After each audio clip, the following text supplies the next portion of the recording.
Good morning students.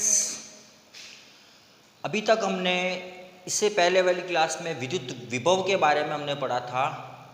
आज हम इस चैप्टर का सेकंड पार्ट स्टार्ट करने जा रहे हैं, विद्युत धारिता। देखो, धारिता का मतलब होता है कैपेसिटी, ठीक है। मतलब कोई भी वस्तु की या कोई भी चालक की आवेश ग्रहण करने की जो क्षमता होती है वो क्या कहलाती है, उसकी धारिता कहलाती है। आप लोगों ने अगर धारिता के लिए अपन अगर एग्जाम्पल दें तो आप लोग सब जानते हो कि फैन के अंदर, पंखे के अंदर एक कैपेसिटर लगा हुआ होता है, ठीक है। अब कैपेसिटर क्या करता है, आवेश ग्रहण करता है और आवेश को कुछ देर तक उसमें होल्ड रखता है, ठीक है। तो उसको जैसे आप पिन में डालोगे, थोड़ी देर बाद में उसके दोनों टर्मिनल को अपन जब टच करेंगे तो उसमें से स्पार्क की आवाज़ आती है ना। तो मतलब वो आवेश उसमें से क्या होता है, रिलीज होता है। तो धारिता का मतलब क्या होता है, कैपेसिटर। बात समझ में आ रही है? मतलब किसी चालक के द्वारा आवेश ग्रहण करने की क्षमता को विद्युत धारिता कहा जाता है। मतलब कोई भी चालक है, ठीक है, और उसके द्वारा आवेश ग्रहण करने की क्षमता, ठीक है, वो आवेश उसके अंदर कितनी देर तक रह सकता है, आवेश ग्रहण करने की क्षमता को विद्युत धारिता कहा जाता है। मतलब जब किसी चालक को अगर मैं Q आवेश देता हूं, मान लो मेरे पास में कोई भी एक चालक है इस तरह से स्फेरिकल शेप का, मैंने इसके सरफेस के ऊपर कोई भी एक चार्ज दिया तो ये चार्ज क्या हो जाएगा, यूनिफॉर्मली यहाँ पर डिस्ट्रीब्यूटेड हो जाएगा। मान लो मैंने इसको Q आवेश दिया, तो जब किसी चालक को Q आवेश देते हैं तो उसके विभव में क्या होती है, वृद्धि होती है। मतलब आपने चालक को क्या दिया, आवेश, और आवेश देने के कारण अगर उसमें विभव में वृद्धि होती है, अर्थात हम ये कह सकते हैं कि चालक को दिया गया विभव आवेश के समानुपाती होता है। भाई आवेश दिया आपने, विभव में वृद्धि हुई, तो इसका मतलब क्या हो गया, Q is proportional to V। बात समझ में, Q को बढ़ाओगे तो V भी बढ़ेगा, ठीक है। तो अर्थात हम कह सकते हैं कि चालक को दिया गया विभव आवेश के समानुपाती होता है। अगर Q प्रोपोर्शनल टू V है तो Q बराबर क्या हो जाएगा, CV। Q बराबर क्या होगा, CV।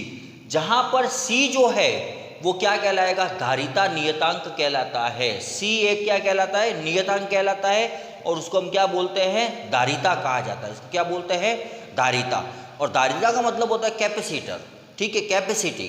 बात समझ में आ रही है? C क्या है, यहाँ पर धारिता कहा जाता है। तो अगर Q बराबर CV है तो C बराबर क्या हो जाएगा, Q upon V। That is equation number 2। Now इस प्रकार आवेश तथा विभव के अनुपात को धारिता कहा जाता है। इस बात को बच्चों ध्यान रखना। देखो, ये Q आवेश और विभव, इन दोनों का जो अनुपात है उसको हम क्या कहते हैं, धारिता कहते हैं। आवेश तथा विभव के अनुपात को भी क्या कहा जाता है, धारिता कहा जाता है, ठीक है। अब आता है धारिता का मात्रक। राजस्थान बोर्ड के क्वेश्चन पेपर में कई बार आपसे 1 नंबर का क्वेश्चन पूछा जाता है, ठीक है। धारिता का मात्रक लिखिए। तो हम जानते हैं C बराबर क्या होता है, Q बटा V, और Q का मतलब आवेश, और आवेश का मात्रक क्या होता है, कूलाम, और V का मतलब विभव, विभव का मात्रक क्या होता है, वोल्ट। तो धारिता का मात्रक जो होता है वो क्या होता है, कूलाम बटा वोल्ट। बात समझ में आ रही है? ऐसा ही मात्रक इसका होता है, कूलाम बटा वोल्ट को मैं क्या लिख सकता हूँ, फैराड। और फैराड को हम किससे रिप्रेजेंट करते हैं, कैपिटल F से, ठीक है। धारिता के अन्य मात्रक, सबसे पहला होता है माइक्रोफैराड। माइक्रोफैराड अपन ने इससे पहले वाली क्लास में माइक्रो कूलाम लिखा था, है ना। तो अब यहाँ पर हम क्या ले रहे हैं, अन्य मात्रक में माइक्रोफैराड। माइक्रोफैराड को मैं म्यू F बोलता हूँ, और इसको माइक्रो का मतलब 10⁻⁶ फैराड। कई बार न्यूमेरिकल क्वेश्चन में ऐसा दिया हुआ है कि भाई अपन को ये मान दिया हुआ है, ठीक है। तो माइक्रोफैराड जब भी आ जाए तो अपन क्या लिखते हैं उसको, 10⁻⁶ फैराड। फिर आता है पिकोफैराड। अगर पिकोफैराड को PF से लिखते हैं अपन, और इसका मान कितना होता है, 10⁻12 फैराड। नैनोफैराड, नैनोफैराड का मतलब NF, ठीक है, और नैनोफैराड का मतलब कितना होता है, 10⁻9 फैराड, ठीक है। इसकी CGS पद्धति में जो धारिता का मात्रक होता है वो क्या होता है, स्टेट फैराड होता है।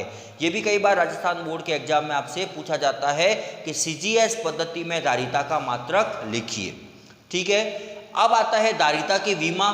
धारिता की विमा क्या होती है, हम जानते हैं कि धारिता जो C है, कैपेसिटी, वो क्या होती है, आवेश बटा विभव। आवेश का मात्रक होता है कूलाम, और विभव का मात्रक होता है वोल्ट।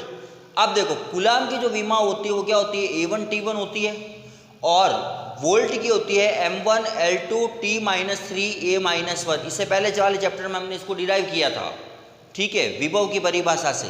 तो इसकी विमा हमने क्या निकाली थी, M1 L2 T-3 A-1। जब हमने इसको सॉल्व किया तो ये विभव कितनी आ गई, M-1 L-2 T⁴ A²। Next आता है 1 फैराड तथा स्टेट फैराड में संबंध। राजस्थान बोर्ड के क्वेश्चन पेपर में ये भी आपसे कई बार पूछा जा चुका है कि 1 फैराड तथा स्टेट फैराड में संबंध लिखिए। चूंकि हम जानते हैं कि 1 फैराड बराबर क्या होता है, 1 कूलाम बटा 1 वोल्ट होता है, ठीक है। 1 farad is equal to 1 coulomb को मैं ऐसे लिख सकता हूँ CGS के अंदर 3 × 10⁹ स्टेट कूलाम बटा 1 वोल्ट को मैं 1/300 स्टेट वोल्ट लिख सकता हूँ। और ये रिलेशन हमने पहले वाली क्लास में हमने डिराइव भी करवाया था। तो स्टेट फैराड को मैं क्या लिखूंगा, स्टेट कूलाम बटा स्टेट वोल्ट। तो 1 फैराड बराबर क्या हो जाएगा, 300 × 3 × 10⁹ स्टेट फैराड, ठीक है। तो 1 फैराड बराबर 3 × 900 × 10⁹ स्टेट फैराड होता है। ये रिलेशन भी राजस्थान बोर्ड के एग्जाम में कई बार आपसे पूछा जाता है, इसको आप करें। और ये कैपेसिटर वाला पार्ट आज से ही शुरू किया है, तो एक बार इसको हम वापस बता देता हूँ कि धारिता क्या होती है। कि जब किसी आप चालक को Q आवेश देते हैं तो उसके विभव में क्या होती है, वृद्धि, ठीक है।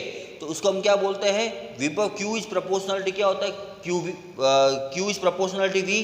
तो Q बराबर क्या हो जाएगा, C जो होता है वो क्या कहलाता है, नियतांक, और C को हम क्या कहते हैं, धारिता। तो C बराबर क्या हो जाएगा, Q/V। इसको आप अच्छे से करें।